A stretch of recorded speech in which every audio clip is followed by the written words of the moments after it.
orang menikah ya, diperlukan surat-surat enggak? Ya perlu Pak. Ya, bukan Tentu perlu. surat-surat. Tapi ya. tidak hanya surat aja Pak, calon juga perlu. Begitu.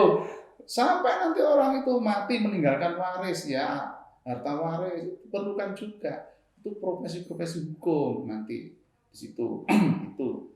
Ada lagi perusahaan-perusahaan misalnya perbankan.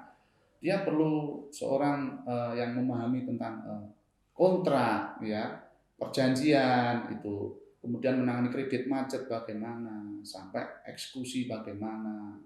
Itu diperlukan orang yang backgroundnya mengerti hukum, misalnya hukum perdata dan semuanya. Itu di perusahaan-perusahaan swasta. Bincang unik, makin asik. Assalamualaikum warahmatullahi wabarakatuh. Selamat datang di Bincang Unik, makin unik makin asyik. Nah, teman-teman semuanya, podcast ini tentunya didukung oleh Universitas Kadiri dan disponsori oleh Unik Water, teman segala aktivitasmu. Dan tidak lupa saya juga mengucapkan kepada Universitas Kadiri karena telah mendapatkan akreditasi baik sekali. Semoga Universitas Kadiri ke depan semakin maju. Salah satu bintang tamu kali ini merupakan narasumber yang spesial karena merupakan salah satu dosen dari Fakultas Hukum. Beliau juga memiliki banyak karir tentunya. Yang pertama, beliau menjadi salah satu pengurus di Kadin Kota Kediri, juga menjadi salah satu hakim di Badan Penyelesaian Sengketa Konsumen atau BPSK Kota Kediri, juga menjadi ketua Biro Bantuan Hukum Universitas Kadiri, dan memiliki profesi yang lain seperti selain menjadi dosen, yaitu menjadi lawyer dan bisnis usaha dagang. Nah, baik, langsung saja. Selamat datang Bapak Bambang Pujiono. Selamat datang, terima kasih. Terima kasih sudah hadir Bapak. Apa kabarnya Pak? Luar biasa Mbak Nurke, sehat sekali. Nah, langsung saja Pak, ketika Sehat. saya melihat biografi Bapak, Bapak ini dulu menjadi alumni Strata 1, Magister S2 juga. Nah, sekarang pun juga lagi menempuh studi doktoral S3 di jurusan hukum. Sebenarnya motivasi Bapak untuk mengambil jurusan hukum ini seperti apa sih, Pak? Ya, terima kasih Mbak Nurke. Sebenarnya cukup sederhana. Kenapa pada waktu itu saya jatuh hati sekali untuk kuliah di Fakultas Hukum, ya, karena saya melihat bahwa kebutuhan saya pada waktu itu, saya segera setelah lulus kuliah itu pengen bekerja, ya, dan saya melihat banyak peluang itu dari lulusan sarjana hukum. Itu motivasi saya pada waktu itu. Jadi Bapak menilai bahwa sekolah atau menempuh studi di hukum ini dapat membuka banyak, memiliki lapangan pekerjaan seperti itu Pak ya? Iya. Karena hukum ini bisa dijangkau di berbagai bidang sebenarnya Pak. Begitu Pak ya? Iya.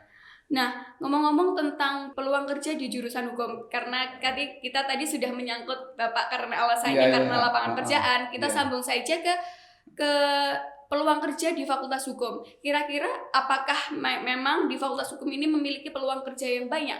Seperti itu, Pak. Ya, setelah kita menempuh ya studi lulusan hukum ya, S1 hukum, ini sebenarnya kita sudah ditunggu ya di luar sana, institusi ya, baik itu pemerintahan atau swasta, ini sangat membutuhkan lulusan sarjana hukum.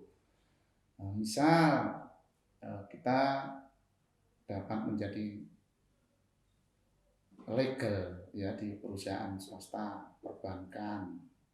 Kemudian kalau ingin jalur karir bisa menjadi penegak hukum, misalnya di kejaksaan, hakim, ya. Itu dibutuhkan memang yang backgroundnya adalah sarjana hukum, ya begitu. Jadi sangat luas sekali, sehingga menurut saya nih, kalau seorang lulusan sarjana hukum kemudian setelah lulus beliau nganggur, kayaknya kurang pas. Karena peluangnya banyak sekali sebenarnya. Banyak sekali begitu. Mbak Nurke. Iya. Iya. Berarti melihat dari situ juga Nah. mematahkan pemikiran orang bahwa Iya. kuliah di hukum itu hanya bekerja di pengadilan saja, Pak ya. Pemahaman seperti itu ya mungkin ya perlu diluruskan kembali ya, karena hukum itu sejak dari kandungan hingga orang meninggal itu sebenarnya di situ dibutuhkan profesi-profesi ya untuk menangani hal tersebut. Misal kalau Mbak Nurke nih Iya. orang menikah ya diperlukan surat-surat enggak? Ya perlu, Pak. Ya, bukan Tentu perlu. surat-surat. Tapi ya. tidak hanya surat aja, Pak. Calon juga perlu. Begitu. Sampai nanti orang itu mati meninggalkan waris ya, harta waris itu perlukan juga. Itu profesi-profesi hukum nanti di situ. Itu. Ada lagi perusahaan-perusahaan misalnya perbankan. Dia perlu seorang yang memahami tentang kontrak ya, perjanjian itu. Kemudian menangani kredit macet bagaimana, sampai eksekusi bagaimana. Itu diperlukan orang yang background-nya mengerti hukum, misalnya hukum perdata dan semuanya. Itu di perusahaan-perusahaan swasta juga begitu. Ya. Nah, jadi buat teman-teman yang mau ambil jurusan hukum ini nggak perlu khawatir lagi untuk peluang kerja ke depannya, karena hukum ini memiliki ilustrasi tadi. Iya, siap. Nah, melihat di era pandemi seperti ini, Pak, untuk melakukan pembelajaran dengan secara daring, menurut Bapak itu seperti apa, Pak? Ya, dengan adanya pandemi ini memang berdampak ya. Itu baik di dunia pendidikan ataupun di sektor-sektor usaha lainnya. Di dunia pendidikan, dampak yang dirasakan adalah bagaimana perkuliahan ini yang seharusnya dilaksanakan tatap muka, interaksi antara dosen dan mahasiswa ini di ruang kelas, kita harus berubah menjadi online atau daring itu. Begitu, Pak Nurke. Baik, berarti tidak ada hambatannya sebenarnya. Ya, hanya sama saja melakukan pembelajaran, cuman dengan via daring online seperti itu, Pak ya. Ya, karena sebenarnya sudah terbiasa juga. Jadi ketika kita mengajar, kita juga sebenarnya sudah terbiasa menggunakan media-media elektronik seperti itu. Jadi kebetulan ini ada pandemi, ya kita fokuskan kepada pengajaran online. Iya, berarti kita lebih manfaatkan di era pandemi seperti ini. Iya. Nah, untuk memilih, Pak, untuk pembelajaran secara luring atau secara daring, Pak Bambang cenderung kemana ini, Pak? Ya memang aturan pemerintah hari ini kan belum dimungkinkan untuk kita tatap muka. Ya, jadi kita harus memanfaatkan semaksimal mungkin supaya ilmu ini tetap kita distribusikan kepada mahasiswa tanpa terlewatkan melalui media online ini.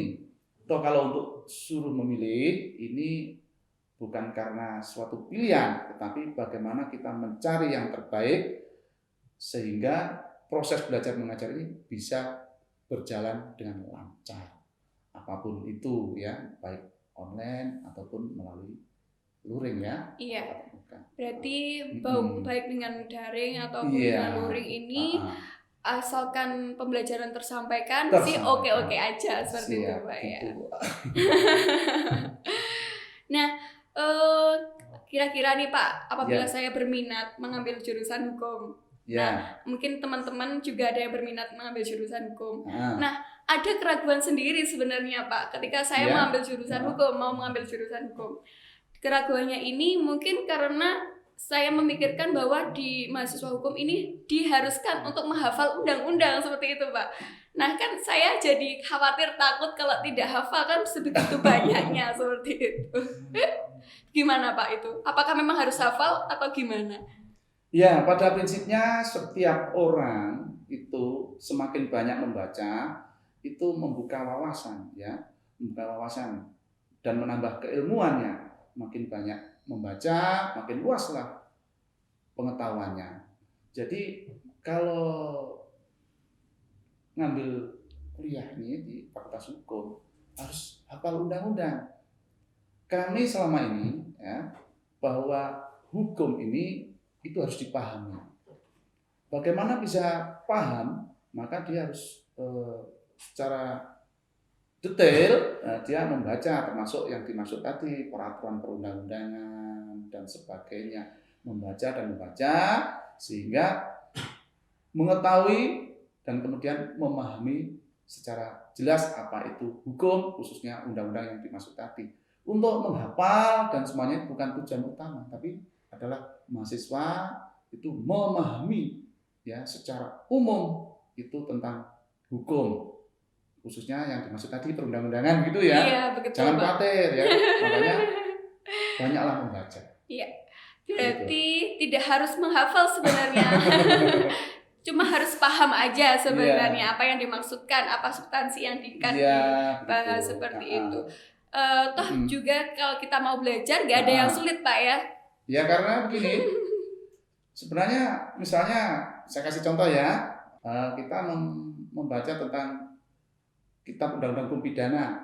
Ya, di situ ada namanya mata kuliah hukum pidana. Ya, jadi mulai pasal 1 sampai pasal 569 ya, itu per pasal itu diuraikan dan dijelaskan ya.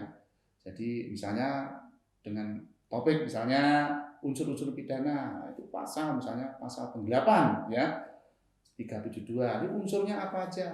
Jadi kalau hanya menghafalkan pasal 372 misalnya tentang penggelapan ya selesai, tapi tidak, itu harus dijabarkan secara luas ya, unsur-unsur penggelapan itu apa saja, sehingga dengan membaca dan penjelasan dari dosen, mahasiswa memahami secara utuh.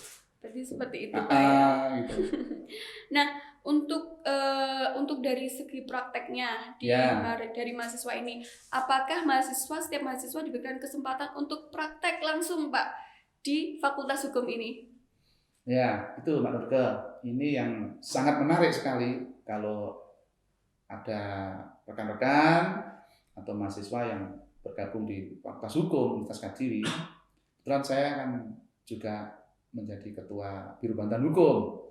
Jadi sebagaimana tridharma ya, pendidikan, penelitian dan pengabdian pada masyarakat. Saya ambil contoh ini Biro Bantuan Hukum ya. Biro Bantuan Hukum ini menjadi wadah bagi mahasiswa ya untuk mempraktekkan ya atau belajar teori-teori yang sudah diterimanya kemudian dipraktekkan melalui peradilan semu. Ya, Biro Bantuan Hukum nanti akan mengajari bagi rekan-rekan mahasiswa ini yang ingin berpraktek ya, praktek misalnya persidangan perdata bagaimana, menjadi paralegal bagaimana, menjadi hakim bagaimana, jaksa atau pengacara itu bagaimana. Nah, seperti itu, sehingga tidak ada waktu yang kosong ya, sehingga mahasiswa ini ada kesinambungan antara teori dan praktek, sehingga nanti setelah lulus, nah ini sudah langsung on, begitu. Siap untuk bekerja. Maksud itu, Pak. Nah, untuk berbicara dengan Biro Bantuan Hukum itu tadi, saya penasaran, apa sih Pak sebenarnya berdirinya Biro Bantuan Hukum ini untuk apa sebenarnya? Ya, Mbak Nurke, ini memang Biro Bantuan Hukum ini hal yang mulia ya, khususnya ini kita ambil dari pengabdian masyarakat. Kita melihat bahwa banyaknya masyarakat yang tidak mampu, yang ketika dia mengalami masalah atau memiliki masalah, dia harus bayar mahal, mungkin dengan kepada advokat atau pengacara atau penasihat hukum. Tapi dengan adanya Biro Bantuan Hukum ini, mereka-mereka ini dapat kita beri bantuan hukum secara cuma-cuma, ya, tanpa dipungut biaya apapun, sehingga kepentingan hukum yang kita bela ini, ya, dapat diselesaikan menurut koridor hukum dan tidak membebani masyarakat tersebut. Berarti sebagai bentuk pengabdian seperti itu, Pak, melalui Biro Bantuan Hukum itu tadi. Begitu. Nah, kalau boleh tahu advokat-advokat yang tergabung di BHBH ini siapa aja, Pak? Ya, kalau boleh saya sebutkan satu persatu, mungkin banyak ya. Tapi secara umum yang terdaftar atau bergabung di Biro Bantuan Hukum ini advokat yang rata-rata juga sangat berkualitas. Kalau boleh saya sebut satu ya, Ya. itu ada Pak Sentot Darmaji, ada Pak Eko Budiono, ya, ada Pak Fitri, ya, dan masih banyak lain lagi ya yang tergabung dalam Biro Bantuan Hukum itu. Dan para legalnya pun juga alumnus juga dari universitas kita ini. Berarti alumni-alumni dari Iya. Universitas Kadiri ini masih peduli dengan adik-adiknya seperti itu, Iya, junior-juniornya, dengan memberikan nasihat atau bimbingan seperti itu Pak ya di Tepat Biro Bantuan sekali Hukum. itu Pak Nurga. Baik, berarti jangan khawatir buat kuliah di Universitas Kadiri ini, karena itu tadi sebagai mahasiswa di Fakultas Hukum ini juga Ya. terjamin untuk berkembangnya melalui itu tadi ya. Ya. Bisa merasakan prakteknya Ya. selain mendapatkan ilmunya. Ya. Baik Pak, kan Fakultas Hukum ini untuk berkembang sebagai Tridharma Perguruan Tinggi ini Ya. melakukan pendidikan, penelitian dan pengabdian ini, Fakultas Hukum ini menjalin jaringan dengan siapa saja sih Pak? Bersama dengan siapa saja? Kalau Fakultas Hukum ini secara umum memang sudah ada tim ya untuk menjalin kerjasama dengan lembaga-lembaga atau instansi-instansi terkait. Khusus Biro Bantuan Hukum misalnya, sekali lagi saya kasih contoh Biro Bantuan Hukum. Selama ini kami menjalin kerjasama misalnya dengan lapas di Karsidan Kediri. Jadi kami memberikan penyuluhan-penyuluhan, pendampingan hukum ya kepada warga binaan di lapas-lapas di Karsidan Kediri. Satu itu. Kedua, kita juga menggandeng instansi-instansi seperti Badan Penyelesaian Sengketa Konsumen. Jadi mahasiswa yang semester 6 itu magang di sana. Jadi bagaimana saya mendapatkan pemahaman tentang penanganan sengketa konsumen itu, dan di sana kita pantau, kita didik ya sehingga mahasiswa kita ini ada sinergi antara teori dan praktek. Instansi-instansi lain banyak yang sudah juga MOU dengan kita itu. Jadi ya. Dengan berpusat di Tridharma Perguruan Tinggi tadi, ya. Melakukan pendidikan melalui penyuluhan itu tadi, betul. Melalui pengabdian, melalui magang itu tadi Pak ya di BPSK ataupun di BBH itu tadi. Nah untuk penelitian BBH ini juga sebagai ladang buat dosen dan mahasiswa Pak ya untuk melakukan penelitian. Baik. Jadi lupa lagi saya tambahkan. Gimana Pak? Untuk penyuluhan. Jadi kita juga bekerjasama dengan pemerintah daerah. Jadi semua desa ya yang ada di lingkup pemerintah daerah kota Kabupaten Kediri ini kita melakukan penyuluhan hukum ya supaya masyarakat di daerah ini sadar hukum. Nah, begitu. Selama ini begitu. Baik. Nah, soal yang tadi tentang kerjasama dari Fakultas Hukum tadi, berarti menjamin bahwa mahasiswa di Fakultas Hukum ini tidak hanya di fakultas saja, tetapi juga berkembang di masyarakat seperti itu dan siap untuk bekerja seperti itu, Pak. Ya memang tugas kita, jadi mengembangkan ya mahasiswa ini supaya apa? Supaya bisa belajar dan kemudian setelah lulus mereka mempunyai keterampilan ya di bidang hukum, sehingga sudah tugas kita untuk mengembangkan keilmuan mahasiswa. Ya.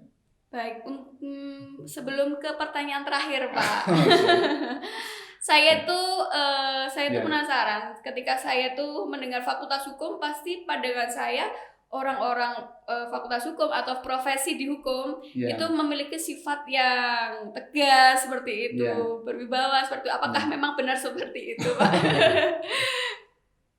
Ya, begini Mbak Nurga. Gimana, Pak? Jadi orang yang memahami hukum itu sudah pasti ya seharusnya ya itu dia jujur, adil dan disiplin. Karena apa? Karena hukum sendiri ini kan harus adil. Ya, hukum itu harus jujur. Sehingga sebenarnya orang yang taat hukum, orang yang mempelajari hukum itu dalam dirinya ada moral yang jujur, moral yang punya nilai keadilan. Ya. Nah, di situ sehingga Kalau seorang sarjana hukum itu tidak jujur, tidak adil, tidak disiplin, ya dia harus belajar lagi. Begitu, Mbak. Begitu, Pak ya. Tapi masih bisa diajak bercanda, Pak ya. Nah, Iya. pertanyaan yang terakhir, Pak. Iya. Saya tentunya sebagai Iya. kaum milenial nih, Nah, harapan Bapak sebagai dosen di Fakultas Hukum ini, harapannya untuk kaum milenial, kaum muda ini, bagaimana cara menyikapi hukum? Karena kan banyak sekali mungkin anak-anak muda yang Iya. merasakan acuh tak acuh seperti Iya. itu. Gimana Pak harapannya? Ya, hukum secara umum ya, memang mengajarkan kepada manusia, khususnya ini kita ambil milenial ya, untuk selalu berbuat itu bijaksana. Saya selalu memberi contoh kasus, misalnya dalam menggunakan medsos, ya. Misalnya sekarang karena kebebasan ya, media sosial, bersukaria melalui media sosial, ya. Kemudian dia melakukan chatting-chatting yang di luar batas. Mereka belum sadar, ya, atau sudah sadar, tapi ada sebagian yang belum sadar bahwa itu ada aturan, ada hukum. Sehingga ketika dia menggunakan semaunya gue atau semau gue itu ya, Iya. bahasa Bahasa milenial. milenial. Saya mencoba untuk ini.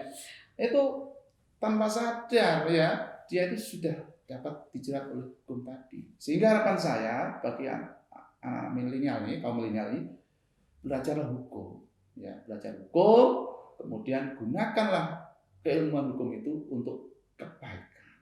Gitu, dan belajar. Baik. Gitu ya. Berarti harapannya Bapak Ya. untuk kaum milenial, kaum Ya. sama-sama seperti saya ini untuk setidaknya melek hukum seperti itu Pak ya. Begitu, Tahu ya. bagaimana nanti akan ada batasan aturannya Siap, dalam ya, bersikap gitu. seperti itu. Gitu. Baik, terima kasih Pak Bambang. Mungkin kita bisa Sama-sama. sambung di lain waktu. Tentunya podcast kali ini bisa diakses selain di YouTube juga di platform lain di Spotify ataupun Anchor. Jadi langsung aja diikuti, bisa nemenin teman-teman di aktivitas teman-teman, dan jangan lupa follow di sosial media kami, di Instagram kami di Universitas Kadiri atau di YouTube kami. Ikuti langsung, di subscribe, diikuti di Universitas Kadiri, dan jangan lupa untuk tonton podcast-podcast selanjutnya. Sampai jumpa. Wassalamualaikum warahmatullahi wabarakatuh.